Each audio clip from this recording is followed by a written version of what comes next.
नमस्कार, मैं हूं शम्स ताहिर खान और आप देख रहे हैं वारदात। देश के सारे 29 राज्यों को उठा लीजिए और राज्य छोड़िए, उनके शहरों और कस्बों को छान मारिए, फिर एक ऐसा शहर या कस्बा बताइए जहां कभी किसी की आबरू न लुटी हो। बुलंदशहर बस इसलिए सुर्खियों में है क्योंकि यहां का मामला अभी ताज़ा है, ठीक वैसे ही जैसे कभी 16 दिसंबर को लेकर दिल्ली सुर्खियां में थी। आप देखना, दिल्ली की तरह कुछ दिन बाद बुलंदशहर को भी हम सब भूल जाएंगे, क्योंकि ऐसा ही तो होता है हमारे यहाँ। यही तो करते हैं हमारे नेता, हमारी पुलिस, हम सब।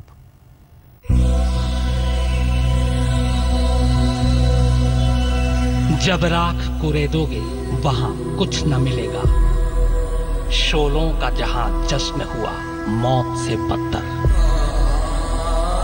ये सामने लुटती हुई असमत की सदा है, इस मुल्क में जीने की सजा मौत से बदतर। हमें न्याय चाहिए, न्याय नहीं मिला तो हम तीनों जहर खा के मर जाएंगे। हम दुनिया में मुंह दिखाने लायक नहीं रहे हैं, हमें न्याय चाहिए। गुस्सा आता है बहुत, ऐसा लगता है जैसे जहर खा लो मर जाओ।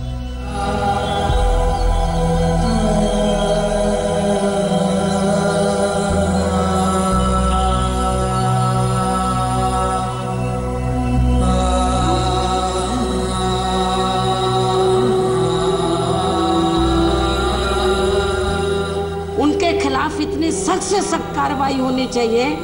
में फांसी दी जाएगी, 3 लड़के हैं, कैदी हो जाती है। कानून वैसे अभी आपको तो खतरा नहीं हुआ?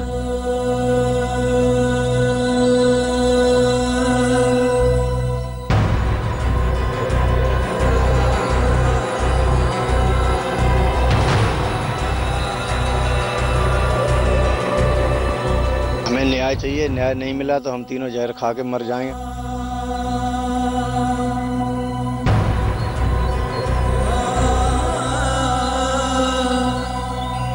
बेहयाई की ऑक्सीजन से सांसें लेती हुई पुलिस, बेचारगी की आबो हवा के बीच उखड़ती सांसों को संभालकर किसी तरह जिंदा रहने की जद्दोजहद करता कानून।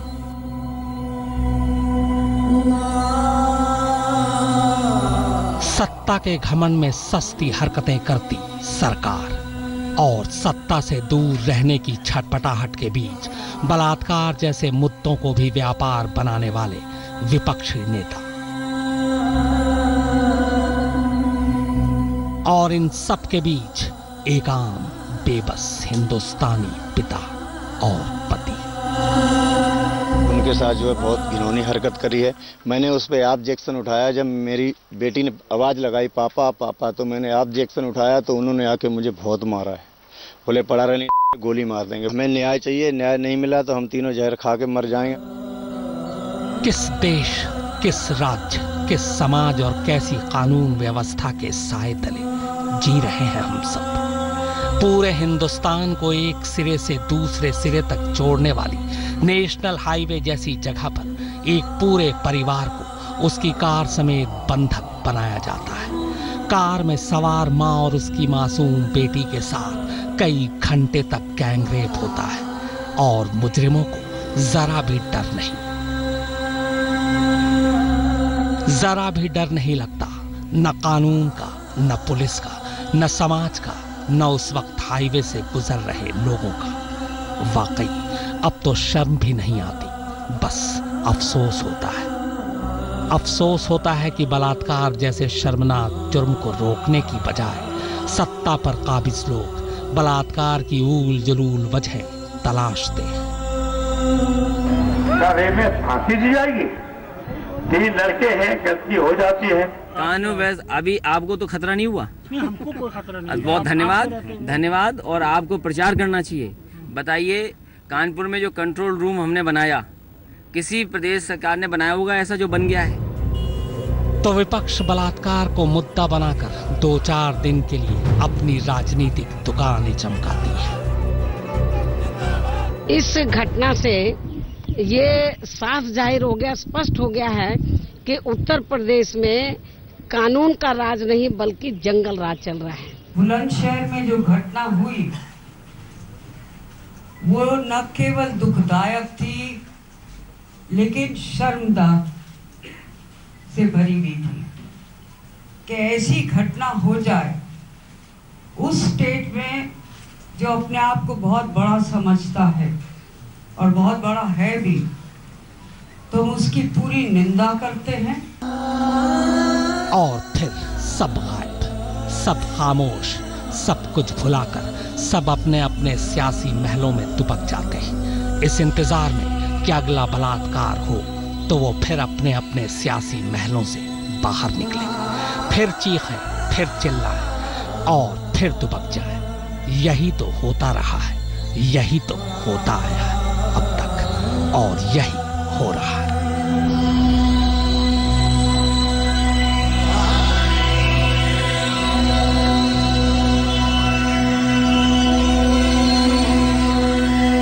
वरना 4 साल पहले के 16 दिसंबर का गुस्सा कौन भुला पाया है? तब कितनी बड़ी बड़ी बातें की गई थी, कितने बड़े बड़े दावे किए गए थे, कितनी बार जख्मों पर मरहम लगाए गए थे, कैसे कैसे कड़े कानून के सपने दिखाए गए थे। देश के उबाल के साथ साथ तब पहली बार अपने नेताओं पर यकीन करने को जी चाहा था। लगा था कि सचमुच अब कुछ होगा।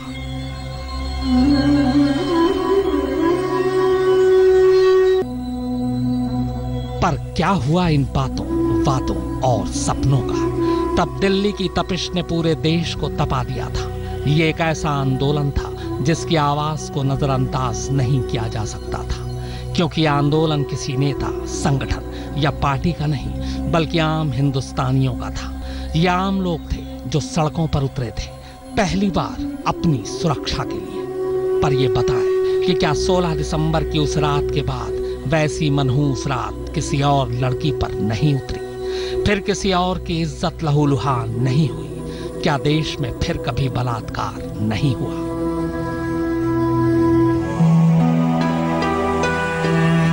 देश की राजधानी दिल्ली से फकत 100 किलोमीटर दूर बुलंदशहर का ये बदनसीब पिता और पति, और उसकी दिल को चीर देने वाली बातें ये बताने के लिए काफी हैं कि 16 दिसंबर के बाद का हिंदुस्तान कैसा है। एक पिता एक पति की आंखों के सामने उसकी पत्नी और नाबालिग बेटी की आबरू लूटी जाती है। एक घर के मुखिया के सामने उसके घर की आबरू तार तार करने वालों को भी शायद पता था कि जिस राज्य, जिस देश में कानून आज भी खूंटी पर टंगा हो, जिसकी रफ्तार आज भी सुस्त हो, वहां भला हाईवे की स्पीड पकड़कर कौन उन्हें पकड़ेगा और कौन उनका क्या बिगाड़ेगा। तो फिर मौका है, रो पीट लीजिए, दिल्ली से लेकर लखनऊ तक पर भड़ास निकाल लीजिए। फिर 2-4 दिन बीत जाएंगे, उसके बाद सब भूल जाएंगे हम सब। तब तक के लिए जब तक कि फिर किसी के घर की आबरू न लुट जाए। उसके बाद फिर से वही बातें, वही वादे, वही गुस्सा, वही आक्रोश, वही नेता, वही अफसर।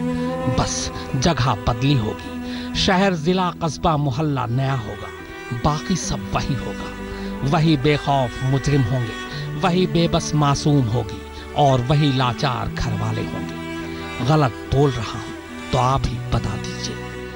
निर्भया के बाद से ऐसा कितनी बार हुआ है? राम किंकर सिंह के साथ शम्स ताहिर खान, दिल्ली, आज तक।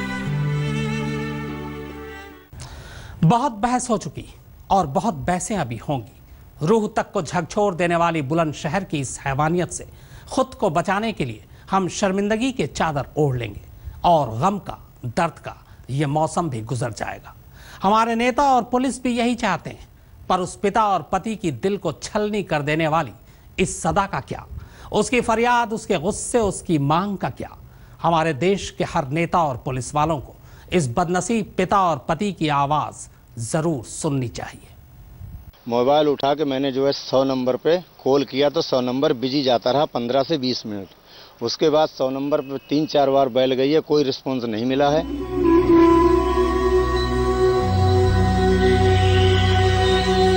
हैरत होती है इस देश के सोए हुए सब्र और उन बेसब्र आंखों को देखकर जो पुलिस, कानून, मदद और इंसाफ की आस में उम्र दराज होकर थक जाती है। सिर्फ सोच कर देखिए, महसूस कीजिए और बताइए कि उस वक्त आप पर क्या बीतेगी जब रात के अंधेरे में आप और आपका पूरा परिवार फंसा हो। तभी बचने की एक आखिरी और हल्की सी उम्मीद बनती है। जान जोखिम में डालकर आप पुलिस को 100 नंबर पर फोन मिलाते हैं और पुलिस 15 मिनट तक फोन पर ही नहीं आती, और फिर जब आती है तब तक सब कुछ लुट चुका था। आज खुद से कुछ नहीं कहूंगा, वरना सरकार, पुलिस और प्रशासन फिर यही इल्जाम लगाएगी कि सब मीडिया का किया धरा है, बढ़ा चढ़ाकर कहानी दिखाई और सुनाई जा रही है। खामखा राज्य और राज्य के कानून व्यवस्था को बदनाम किया जा रहा है। पर दिल्ली से लेकर लखनऊ की गद्दी तक पर काबिज हमारे नेता और कानून के पहरेदार आप सब उस पिता और पति की बात को कैसे काटेंगे, जिसकी आंखों के सामने सब कुछ हुआ, जिसने कानून और पुलिस पर भरोसा किया। सत्ता और कानून के सिंहासन पर बैठे सभी नेताओं और अफसरों से मेरी गुजारिश है कि इस आम और लाचार हिंदुस्तानी की कहानी जरूर सुने। 9 बजे यहाँ से घर से निकले हम। गढ़ी चौखंटी में बड़े ताऊ लड़के रहते हैं भाई, उनको, भाभी को, भतीजे को लिया। वहाँ से 11:30 बजे निकले खाना ना खा के। बुलंदशहर से 2 किलोमीटर पहले गाड़ी में ऐसा लगा किसी ने कोई चीज़ मारी है, तो मैंने उस चीज़ पे गौर नहीं दिया। मैंने कहा कोई पत्थर लगा होगा। उससे थोड़ी देर आगे चले तो ये लगा मेरी गाड़ी में से कोई चीज़ खुल गई है। वो देखने के लिए मैंने गाड़ी रोकी, गाड़ी की चारों तरफ घूमा हूँ। घूम के जैसे ही जो है बैठने जा रहा है तो इतने में 5 लोग आते हैं, मेरे कनपटी पे तमंचा रखते हैं, बोले हाथ ऊपर करो, हाथ ऊपर करो। हाथ ऊपर करके 2 मिनट के अंदर मेरे हाथ ऐसे पीछे बांध देते हैं, और जो लेडीज मेरे साथ हैं उन्हें गाड़ी में ही छोड़ देते हैं। हमें खेतों के रास्ते ले जाके ज्वार में बांध के डाल देते हैं 3 लोगों को। आपके साथ कौन कौन था? मेरी बेटी थी, मेरी मिसेज थी, मेरी भाभी थी, बड़े भाई थे, ताऊ के लड़के, भतीजा था। खेत में डालने के बाद क्या हुआ? खेत में बांध के डाल दिया। उसके बाद हम पड़े रहे, मारा हमें बहुत, अब भी निशान है शरीर पे।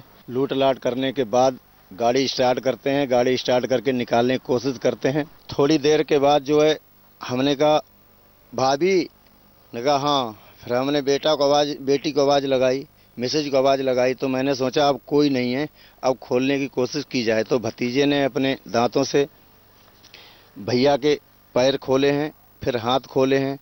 हाथ खोलने के बाद भैया ने मुझे खोला है, भैया ने मुझे खोल के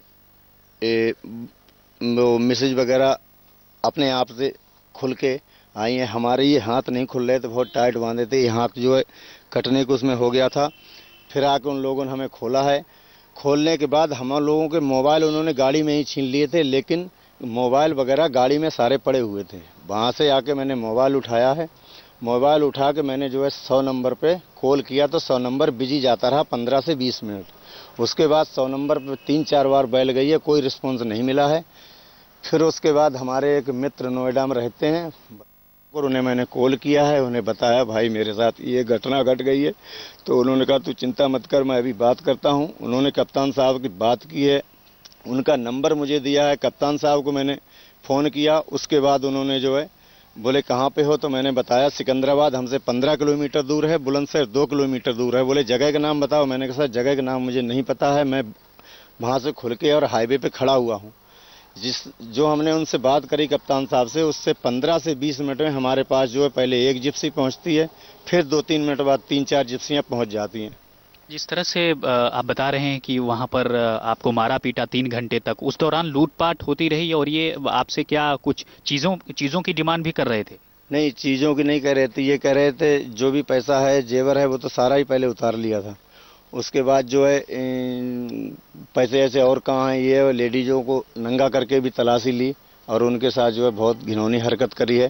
मैंने उस पर ऑब्जेक्शन उठाया। जब मेरी बेटी ने आवाज़ लगाई पापा पापा, तो मैंने ऑब्जेक्शन उठाया, तो उन्होंने आके मुझे बहुत मारा है। बोले पड़ा रहने, गोली मार देंगे। बच्चों को धमकी दी, अगर किसी से भी कहा तो जो है हम तुम्हारे पापा को या तुम्हारे हस्बैंड को ख़त्म कर देंगे। और जो है हमें न्याय चाहिए, न्याय नहीं मिला तो हम तीनों जहर खा के मर जाएंगे। हम दुनिया में मुँह दिखाने लायक नहीं रहे हैं, हमें न्याय चाहिए। आप सरकार से क्या चाहते हैं कि आखिर किस तरीके से आपको न्याय मिले? हमें ये चाहते हैं हमारे साथ जो घटना हुई है उसकी जो है हमें न्याय चाहिए, उन लोगों को कड़ी से कड़ी सजा दी जाए। कड़ी से कड़ी क्या, हमारे सुपुर्द कर दिया जाए। बाद को बेशक हमें सजा हो जाए, हम अपनी बेटी से, अपनी मिसेज से ही मरवाना चाहते हैं। ये सजा नहीं मिली तो हम जहर खा लेंगे, तीनों खा लेंगे, खा लेंगे, खा लेंगे। तो आपने देखा कि किस तरह से वहशियाना हरकत को लगातार वो अंजाम देते रहे। पीड़ित अपने परिवार के लिए लगातार गुहार करता रहा, बावजूद इसके वो दरिंदे, वो वहशी नहीं माने और उन्होंने न केवल महिलाओं के साथ बदसलूकी की बल्कि घंटों तक उनकी पिटाई भी की। ये काम और लाचार हिंदुस्तानी पिता और पति बोल रहा था। हमें पता है कि इस वक्त इसे सारे दिलासे दिए जाएंगे, सारे वादे किए जाएंगे, नेताओं अफसरों का इसके घर पर तांता होगा, हमदर्दियां जताई जाएंगी। फिर उसके बाद क्या? क्या उसके बाद फिर कोई मासूम दरिंदगी का शिकार नहीं होगी? याम और लाचार पिता और पति 3 महीने में इंसाफ की मांग की जिद पकड़े बैठा है। अब इसे कौन समझाए कि 3 महीने में इसके इंसाफ की मांग कभी पूरी नहीं होने वाली। 3 महीने क्या, 3 साल में भी शायद ही इसे इंसाफ मिल पाए। माफ कीजिएगा, 4 साल होने को है, अभी तो निर्भया के गुनहगार भी अपने अंजाम को नहीं पहुंचे। पुनीत शर्मा और अनुज मिश्रा के साथ राम किंकर सिंह, बुलंदशहर, आज तक। बावरिया गिरोह यूपी, एमपी और राजस्थान में यह नाम बहुत आम है, क्योंकि एक खास किस्म के अपराधी हैं जो खास तरीके से खास मौसम में जुर्म करते हैं। हालांकि अब तक बदनाम लूटपाट, चोरी और डकैती के लिए थे, लेकिन बुलंदशहर में इन्होंने जो कुछ किया वो दरिंदगी की इंतहा थी। फिलहाल बुलंदशहर के 3 गुनहगार पुलिस के हाथ आ चुके हैं, जबकि बाकी की तलाश जारी है। पुलिस हिरासत में मौजूद ये हैं बुलंदशहर के मुलजिम।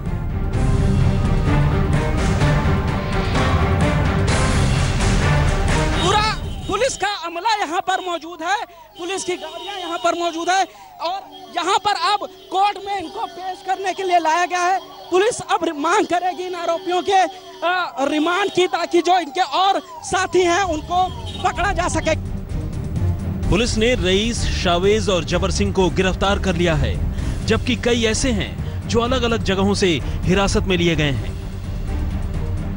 ये वारदात अपने आप में इतनी संगीन है कि शनिवार की सुबह जब पहली बार मामले की खबर सामने आई, बुलंदशहर पुलिस के हाथ पांव फूल गए। पुलिस ने चश्मदीदों के बताए मुताबिक वारदात को अंजाम देने के तौर तरीकों से ये पता लगा लिया कि इसके पीछे बावरिया गिरोह से जुड़े बदमाशों का हाथ है। दरअसल गाड़ी पर 2-2 बार लोहे की रॉड फेंककर बदमाशों ने कार में बैठे परिवार का ध्यान भटकाया और जैसे ही ड्राइवर ने गाड़ी में हुई आवाज का पता लगाने के लिए गाड़ी रोकी, पूरा परिवार बदमाशों की जाल में फंस गया। आमतौर पर इस तरीके का इस्तेमाल बावरिया गिरोह के बदमाश ही करते हैं। ये फरीदाबाद के अटेरना गांव के रहने वाले रूपचंद हैं। रूपचंद का एक बेटा बबलू का नाम भी इस गैंगरेप कांड में शामिल है, लेकिन यहाँ रूपचंद के हिस्से का अपना अलग दर्द है। उनकी माने तो बबलू शुरू से ही नालायक था, जिसकी वजह से उन्होंने पहले ही उसे अपने घर से निकाल दिया है और अब वो जो भी करे उसका जिम्मेदार वो खुद है। मैंने बेदखल कर रखा है जनाब 8 साल से। क्या काम करता है? वो आवारागर्दी करता है, दारू पीता है जी, और गांव में बस्ती में लड़ाई झगड़ा करता है, इसलिए मैं नहीं बढ़ने देता। मेरी बेटियों को भी मारता है जनाब, और बहू को भी मारे, माँ को मारे, बाप को मार गए जी मेरे को। पुनीत शर्मा और राम किंकर सिंह के साथ अनुज मिश्र, बुलंदशहर, आज तक। बुलंदशहर गैंगरेप की इस वारदात ने लोगों को जितना बेचैन किया, वारदात के बाद पुलिस की काहली और सिस्टम के निकम्मेपन ने उससे भी ज्यादा तकलीफ दी।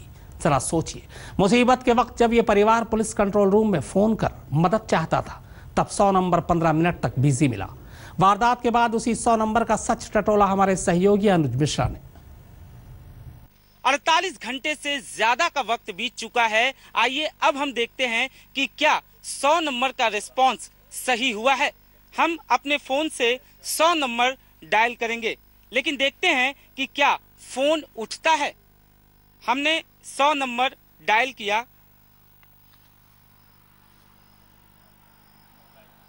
डायल किया गया नंबर अभी व्यस्त है, कृपया थोड़ी देर बाद फोन करें। All subscriber is right now busy. Please dial after some time.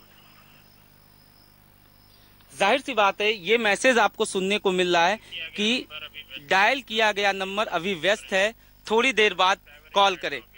ऐसा आप देख सकते हैं किस तरीके से 100 नंबर का रिस्पांस जो है वो अभी तक सही नहीं हुआ है, क्योंकि बार बार इसी तरीके का मैसेज जो है वो सुनने को मिला। हम काफी देर से 100 नंबर कॉल करने की कोशिश कर, लेकिन फोन जो है वो नहीं उठ रहा है। इसी तरीके का मैसेज जो है वो सुनने को मिल रहा है कि अभी व्यस्त है, थोड़ी देर बाद कॉल करें।